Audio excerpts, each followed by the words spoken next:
Hello and welcome to tonight's live, or if you're watching this back on replay, today's live. And I'm going to be sharing a topic that I've not really touched on, considering I have been a twin mum now for an entire year. I've not really spoke much about this parenting journey and what some people call like mummy mindset, but I felt really called to, because I'm hearing a lot of this about mum guilt.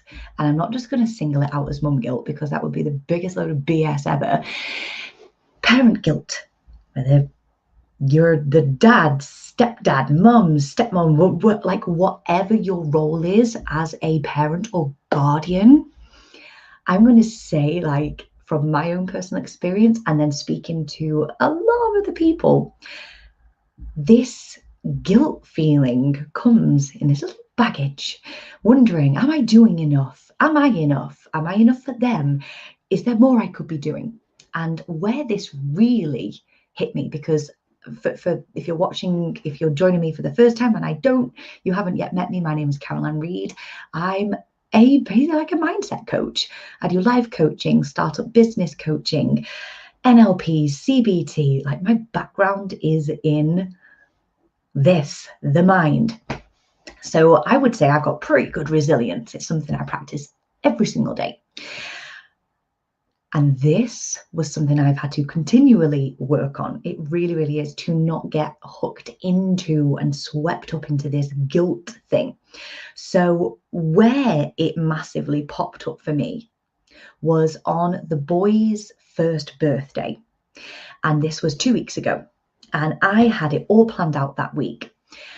We had, don't get me wrong, they were born in lockdown. They were celebrating their first birthday in lockdown. So that was, it came with its own emotional things going on. But what I found was, it was their birthday on the Tuesday. I woke up on the Monday feeling this heaviness. And I have like some go-to things that I do, whether it's meditate, journal, go for a nice walk, talk about it. I was going through my like little tool toolkit of ways that I manage. And I was like, what is this? And when I woke up on their birthday, I thought it was going to be the happiest, most proud day of my entire life. I felt like I could just go curl up in a ball in a corner. It was the most bizarre feeling. Don't get me wrong, it was the happiest, excited, most incredible day of my life. But it was this overwhelming feeling of, have I done enough in this last year? Should I be doing more with them? Am I doing too much? I mean, I've been running my coaching business alongside the boys at home pretty much for the last 8 months. So I was like, all these questions came in, this feeling of guilt, and it was that typical low feeling. Now, here's the thing with guilt, and I'm going to open up the chat here. Hi, Soph. Hello. Please comment. Let me know your thoughts, your feelings, your experiences with this. What guilt is it's an emotion, but it is one of the lowest emotions on the emotional scale.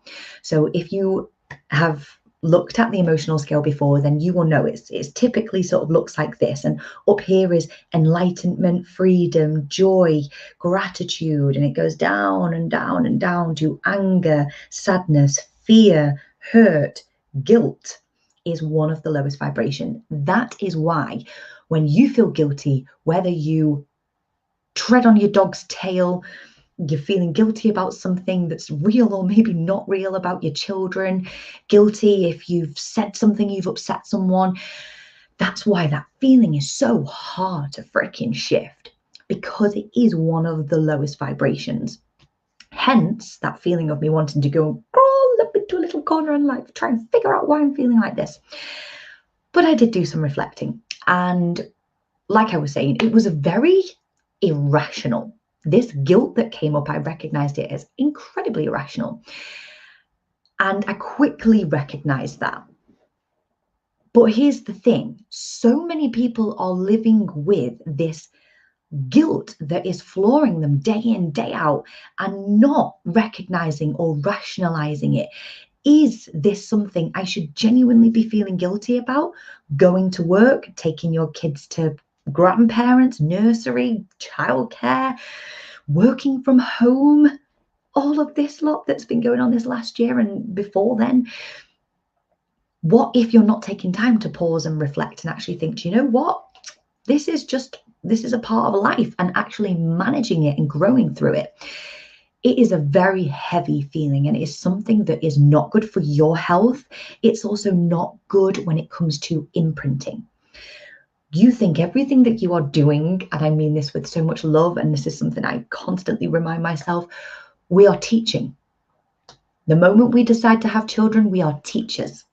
Everything we do, whether that is how we sit and scroll, whether that is we're walking around the house eating on the go, whether that is picking our noses, whether that is how we speak to loved ones, they are learning what the world is about. They're learning relationships. They are also learning how to manage emotions. And this is where the vulnerability comes in. They don't have life experience to compare anything to. Our kids, whether they're 1 year old, 10 years old, 16, they don't have life experience. And what they do have is a swirl of emotions themselves. So that not even misunderstood, very vulnerable, open emotion that's going on, mixed with what they're sensing from us, that's how they learn. That's how they learn what guilt is.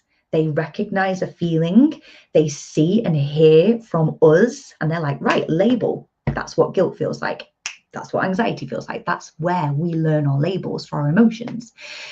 So all of that, how do we not only release that feeling of guilt so it's more manageable, it's something that actually we can learn to put to one side and thrive through, and also be very mindful of what we're conditioning our children.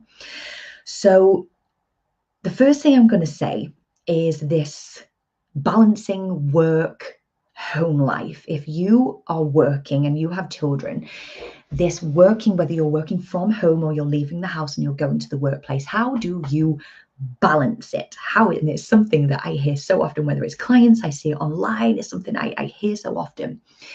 The first thing I'm going to say is let's scrap this expectation that there is a way to balance things, because unless you are stood completely still, you're not gonna be in balance. It's very hard.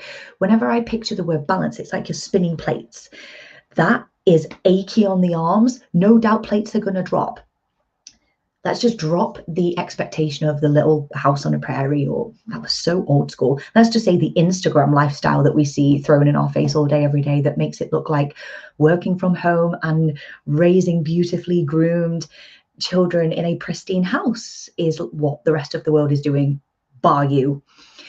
So let's put that to one side. And something that I definitely recommend, and I coach this, is strive for harmony. If you strive for harmony between the two, that is much more maintainable. That is much more manageable. It's also much more achievable. And here's why.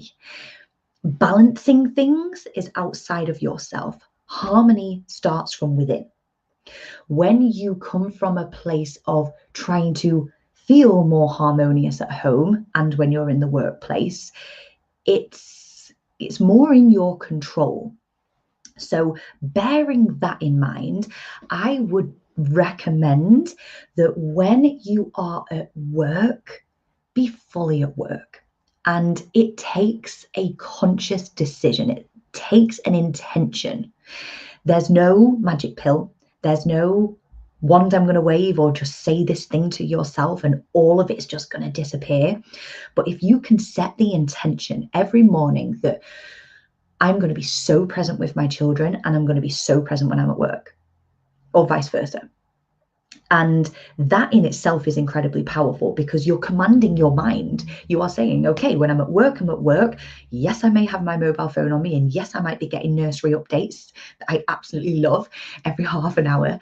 But if you can find yourself getting into flow and being whole at work, when you get home, or if you are working from home, when you go downstairs or when you close the laptop, honor exactly the same rule. You're then going to be really present with your children. And again, easier said than done.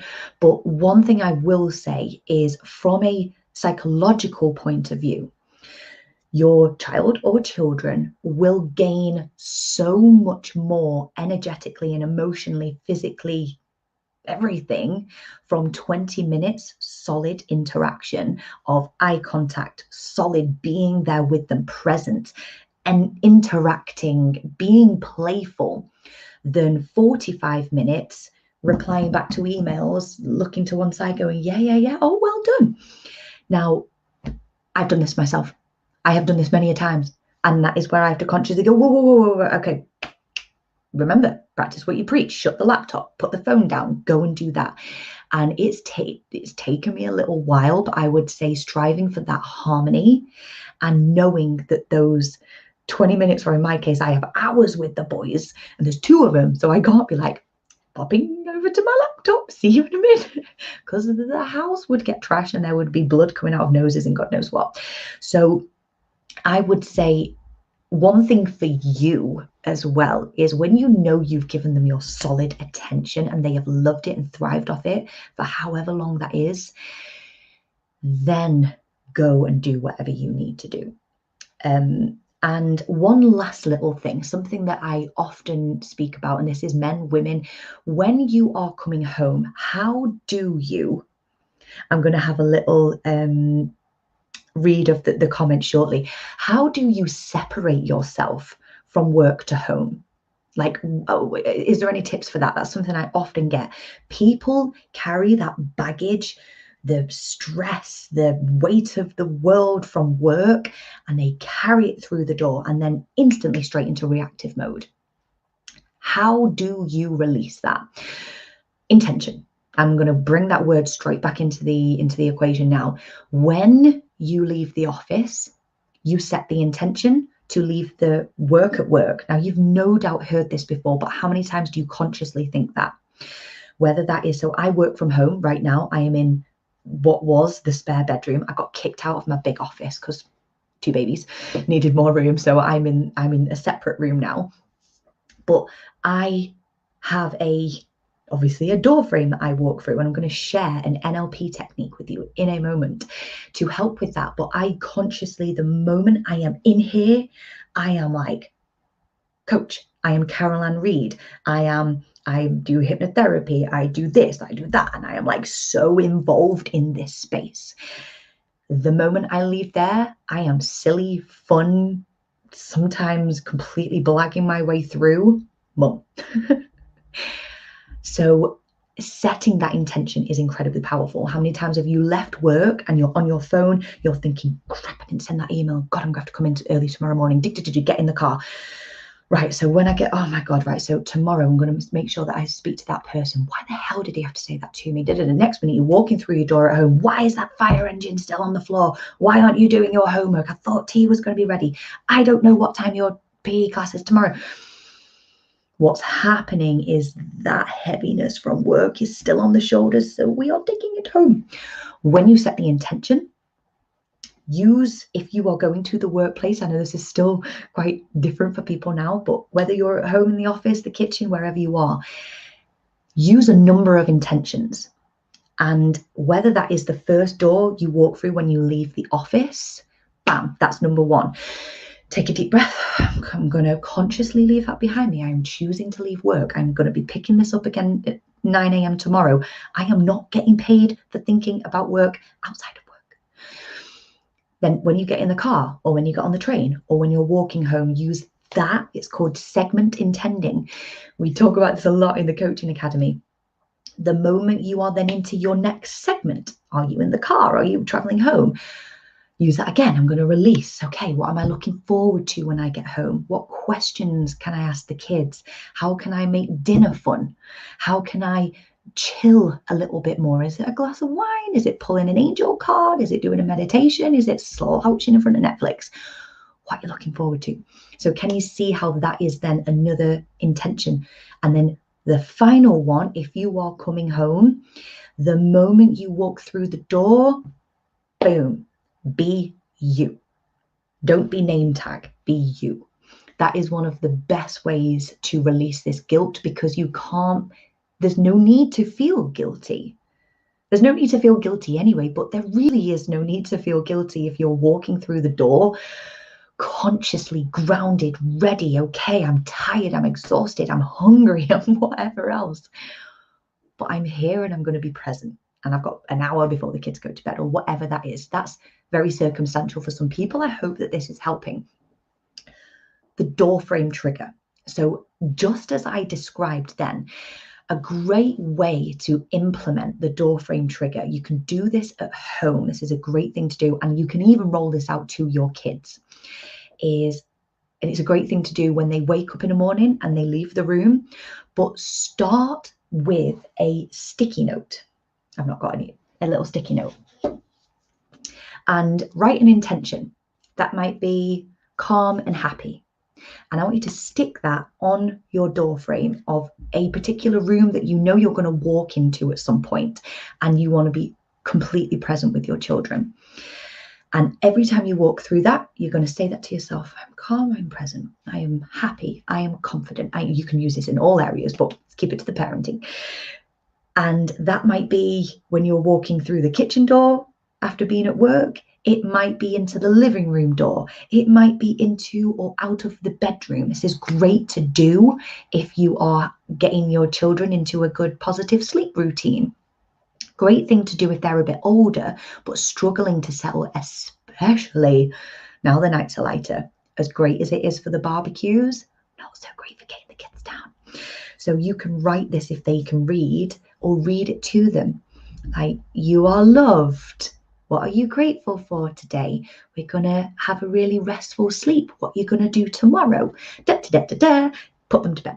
So this is just a couple of different things that I'm throwing in there ad hoc, but the door frame trigger is a fantastic thing to do. And once you imprint that, it is a constant thing that you can do when you walk through. There is another deeper NLP process where you physically practice the emotions.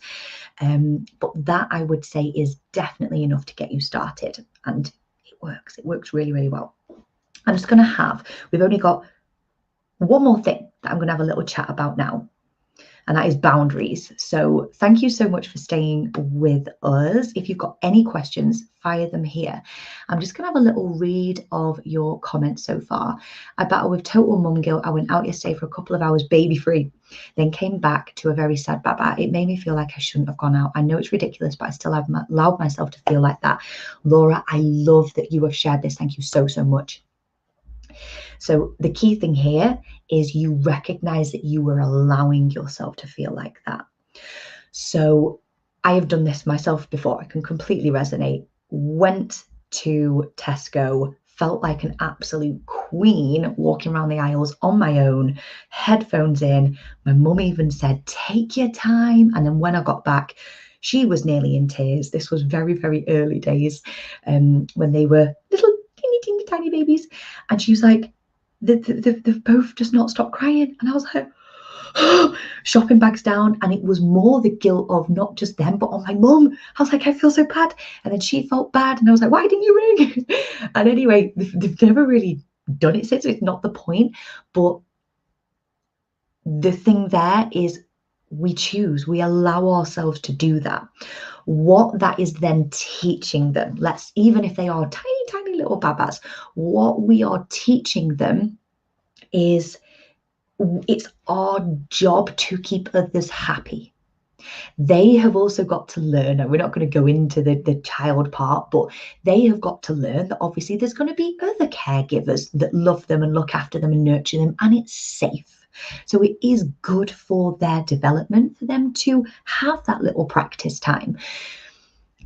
But the key thing is, if you are going out, and this is to Laura, this is to myself, this is for all of us, we want to be owning when we are recharging our batteries. So when we come in, if they've been upset, what's going on here? Oh, come here, mummy's home, or daddy's home, or auntie's home, And we're going to show them so much love, and even more love because we've just been out and totally recharged ourselves with a coconut latte. And it is that choice. It is a choice, and it is a choice that sometimes is easier than others. But I'm really hoping that us talking about this tonight and bringing it up to the surface and being like, holy crap, it is so hard sometimes, to embrace it. And remember this live, remember this moment that we are sharing, Laura, that yes, we should go out. Yes, we should. It is good for them. And most importantly, it's good for us, because if mama ain't happy, no one ain't happy. So it is going to come down to that intention and that choice. Is that made that I feel guilty that I might be teaching my kids guilt? Want to get rid of this perpetual mum guilt? Okay, I love this.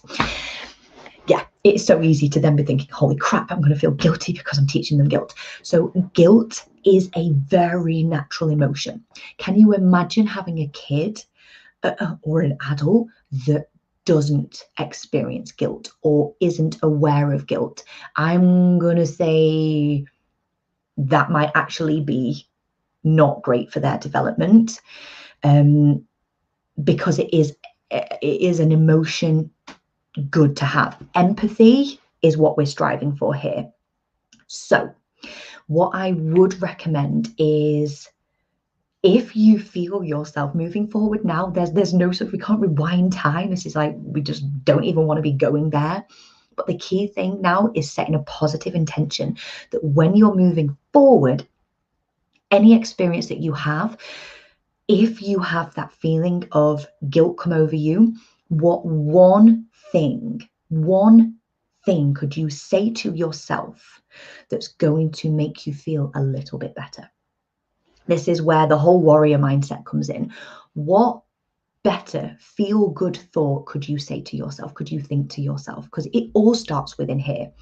Guilt, that emotion, that feeling of guilt, wherever it shows up for you, starts with a thought. You might not be consciously aware of that. It might just feel like you're just being hit with this guilt freight train, but it will start with a thought, conscious or unconscious. It might be, I knew I should have done that. Why are they crying? What's going on there? Should I have said this to that person? Should I be a single parents struggle with this a lot. This is not that no, there isn't more over anyone else. There's a very personal thing, but I hear it a lot with single parents. I even hear it a lot with twin parents. Multiple community often talks about guilt. I'm in a couple of Facebook groups and guilt comes up so much, because am I doing enough for both? Am I giving my equal attention to both? Guilt, guilt, guilt. So reach for a better feel-good thought. I am doing my freaking best. These kids are so loved. I'm going to put some music on. I'm going to go make myself coffee. I'm going to go do this. Let's take them outside in the garden. Let's do this. It might be a distraction thought, but it doesn't matter. If you can nudge yourself up that emotional scale, tiny, tiny little bit, from guilt, you can then go to the next one, And then before you know it, you're going to start to practice being up there, and it just won't be a big part of your emotions as much. I can hand on my heart say I've worked with people and really helped to release this through a lot of these tips. But it's something I really practice myself, because it is not of benefit to anyone. And if you can own those words and really own it, and all of us tonight, feeling guilty doesn't benefit anyone. Better feel good thought. Okay, giving yourself a little bit of a kick in the butt sometimes, but it's not going to serve me and it's not going to serve them. Now, when it comes to the teaching of them and them imprinting, what we want to be striving for is empathy. Is if you come through the door after, like I said, you've been living your best life in Tesco with a coconut frappuccino, and then you come home just two very upset babies, if we're going, oh my God, I shouldn't have done this, oh my God, that vibration and that energy, those little beings are sponges. They're going to be going, oh my God, something's wrong. They're not going to go, Mum's guilty. Like, it just doesn't work like that. They will be thriving and vibing off our energy. If we change that simply to empathy, very, very thin line in between the difference, but that empathy is gosh, what's the matter? Okay, what we're going to do then? Oh, Mummy is sorry that she left, but she had a lovely time. She's feeling really good. So shall we play? So that's my mum voice, sorry guys. But we're going to be showing empathy to them. That's healthy, really, really healthy to show. We want our children to grow up with empathy. And it's okay. It's okay for them to feel like that. It's okay for you to feel like that. So boundaries. This is what I'm going to say now. This will be like the last little piece. It's taken me 2 years to juggle it all, but I have my lunch break now. Helps me so much with work emails and getting home. And then my mum, yes. This brings me beautifully, thank you, into boundaries. You have to have boundaries as a parent. As much as we are constantly trying to imprint and they're testing our boundaries, if you don't have boundaries yourself with your time and mainly your energy, because let's be honest, as a twin mum and as someone who's quite busy with work, I don't have that much time to be like, I'm going to take 6 hours off today or I'm going to go away for the weekend. So the little snippets of time that you do have, be very clear with the people you need to be clear with what you're doing. And here's the thing, why. If you're setting a boundary at home to recharge your batteries by having by having a bath, maybe with a glass of wine, probably came to my mind, you don't want to be saying, right, I'm going for a bath. That can sometimes just be met with like, right, well, you go and have your bath. Whereas if you were to say, I really need to recharge my batteries. You don't need to go into why. We don't need victim. I'm really going to go and recharge my batteries because I want to feel my best self, because I want to have loads of energy for tomorrow, because I bloody need it. Like whatever it is, you're not explaining yourself, but if you're sharing why to those who are going to help you with your boundaries, very, very healthy, helpful thing to do. That helps with harmonious relationships. That's how me and Carl have got through this first year of twin parenting. He works full-time in Manchester. I work around the boys. He's currently at football. Yay! So he's got his Thursday nights back. And I now don't tend to have clients on a Thursday night, and it's my night to myself. And we go off in our own directions and recharge our batteries in very different ways. But that's healthy.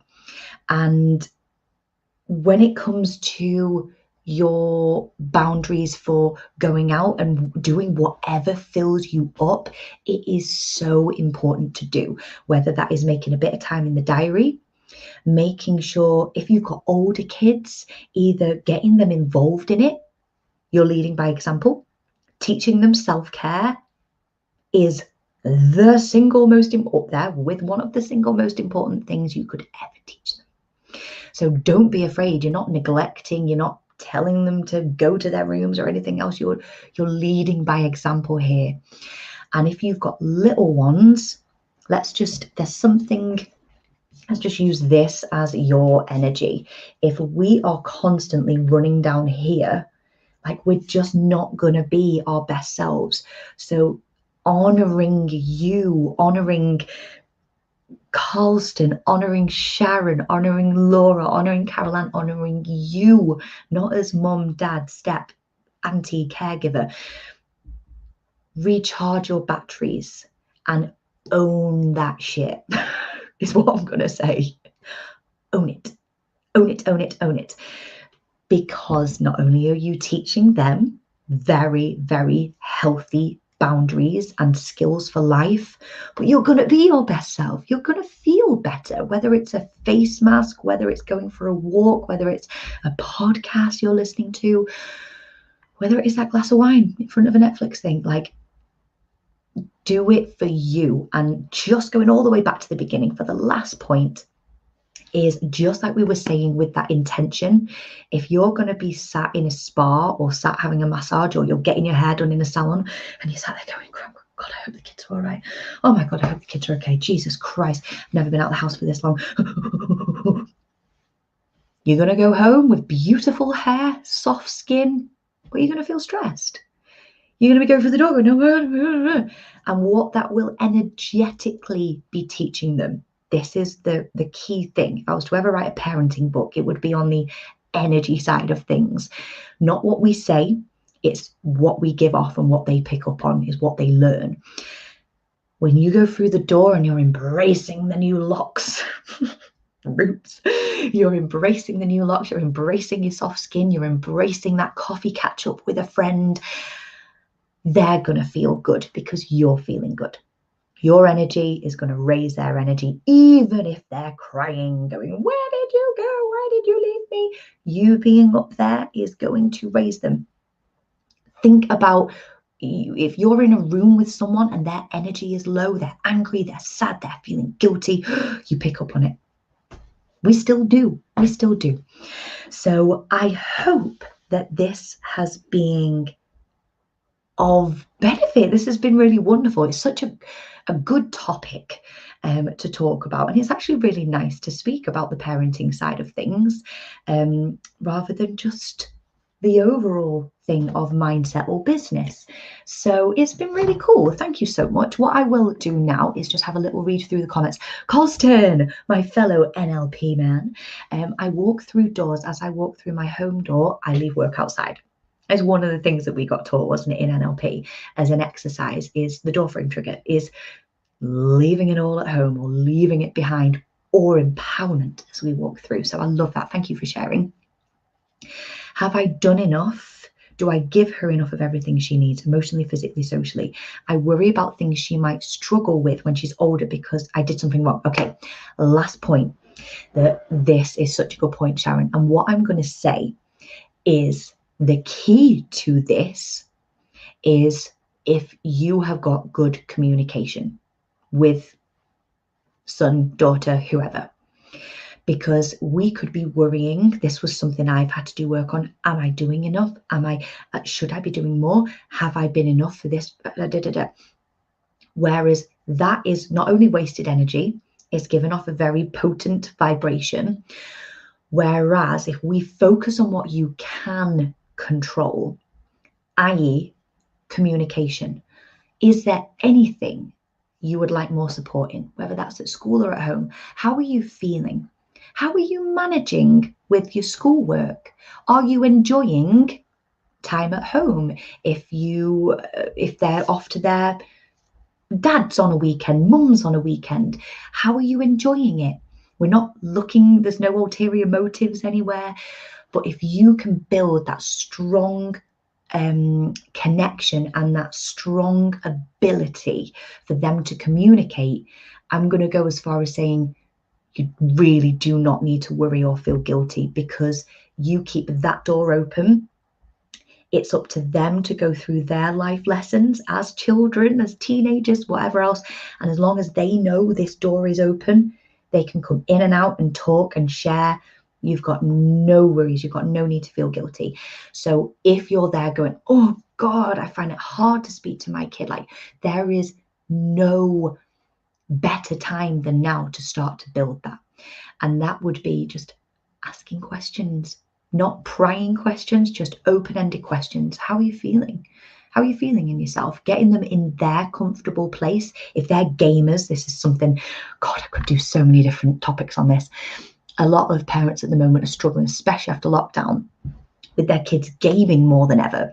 And if you are struggling to have communications with your child that is gaming a lot, meet them where they are to some degree and then bring them out of their little cocoon.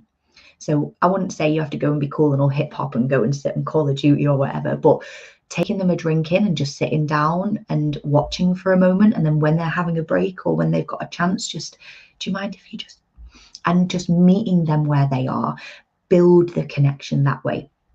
Then start to, what's their favorite dinner? Cook their favorite dinner, and we're going to turn the TV off. Cook their favorite dinner. Notice how I'm not saying bog standard dinner, all phones in the drawer, no phones anymore. It's bad for your brain, frying your brain. We need to communicate. Meet them where they are. Give them a little tasty thing.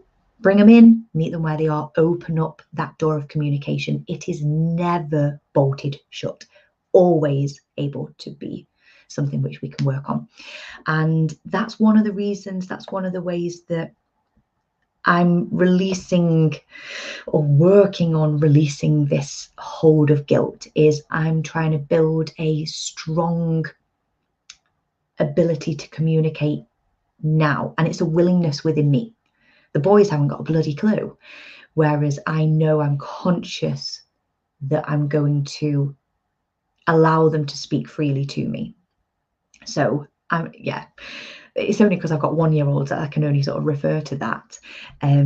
But with clients that I've worked with, when they've struggled with children that are in particular addictions, or gaming is a big one, or bullying, it's meeting them where they are, opening the door to communication. Trust is a big one, no judgment, and being an ear.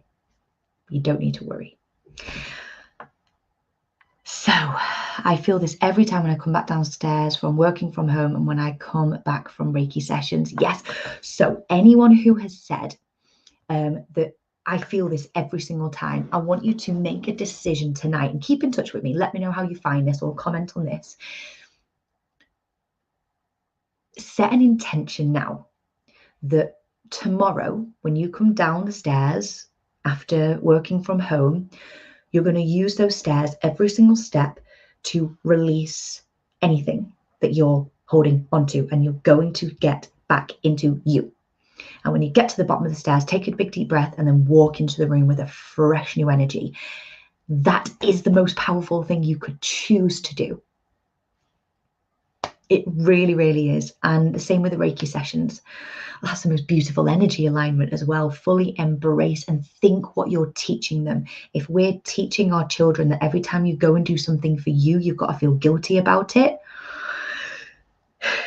they're only going to be learning that. So this is your full permission to enjoy every moment of the Reiki and everything after it.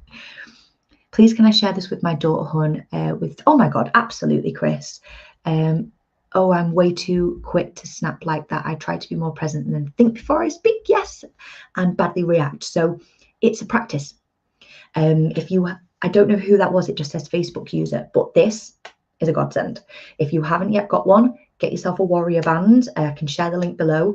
And if you catch yourself having those snappy thoughts, you can literally, okay, take a deep breath. I'm going to choose, okay, sorry, apologize. Let's start again. What would you like to drink? Ask them a question. Children are very quick for changing their attention. You can practice this. If one of my boys falls and hurts themselves, then very, very quickly, if I go, oh, they're like, oh my God, scoop them up. I'm like, oh my gosh, what happened? Scoop you up straight over to the back door. Can you see Birdie in the tree? They're like, oh, Birdie. So they're very, very quick. And then I'm like, you're feeling upset. This is okay. Let's have a little check over. We don't want to be dismissing their emotions totally, but use a distraction. If you've snapped, would you like a drink? Apologize, quickly move on, quickly move on. Every single time you do it, but definitely recommend using a band if you've got one. Laura Jane, totally me, clock watch having my hair done. Not anymore. Not anymore. It is gonna be a natural thing, I'm gonna say. Let's just own it.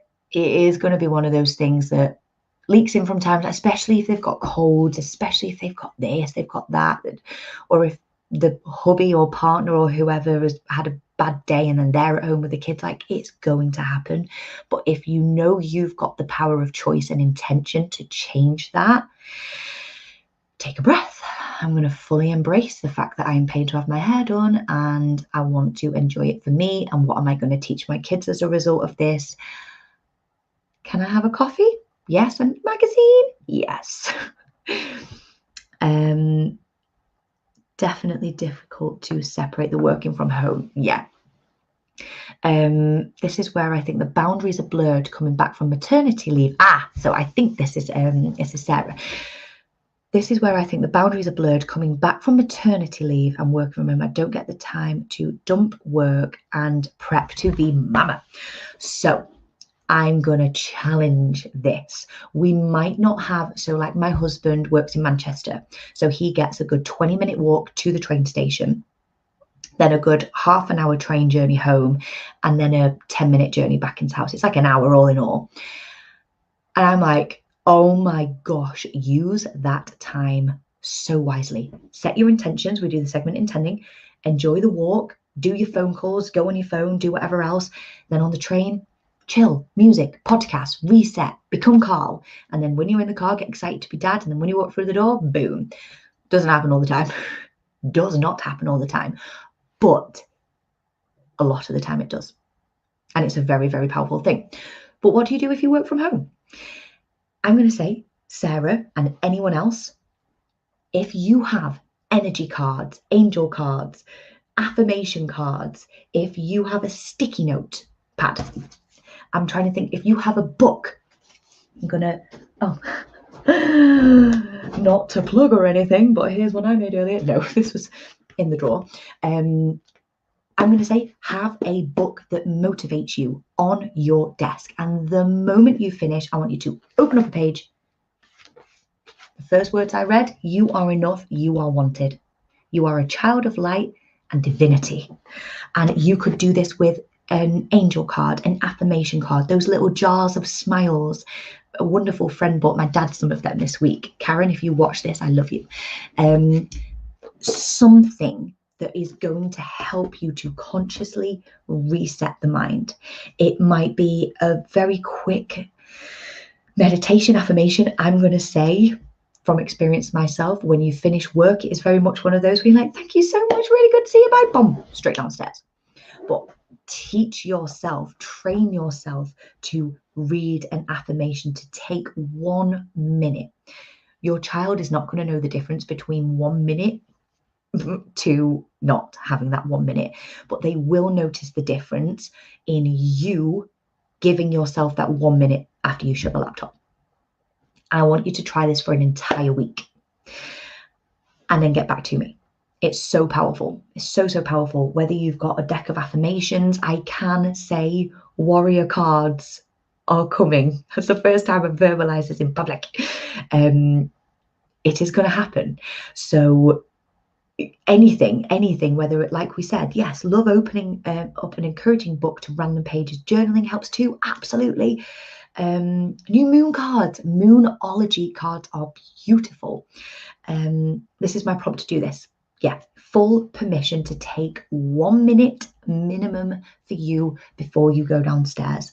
And even if that is writing down an intention, writing down what you're grateful for, whatever it is, but notice tonight's theme is intention, choosing a better feel-good thought, recognizing we all experience this, and it isn't something that you've got to live with. If you are feeling that emotion, it's a result from a thought, which is a good thing. You can choose a better feel-good thought. So you have control over this. It's just something we've just got to learn to grow into as a parent. So Sarah Robertson, I thought it was. Hello. So yes, okay, so I am going to love you and leave you. It's been a lovely live this evening. Thank you so much for joining us. If you have a friend, fellow parent, colleague who you think would benefit from this live, feel free to tag them in it, or it's on the a different kind of warrior page. It's on my business page. Hello, I'm also streaming onto the business page. So if you want to share it, feel free to.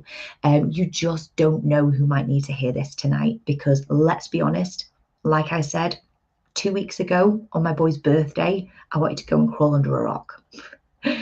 And I recognized that that was a real feeling of this guilt, the milestone guilt that I felt that day.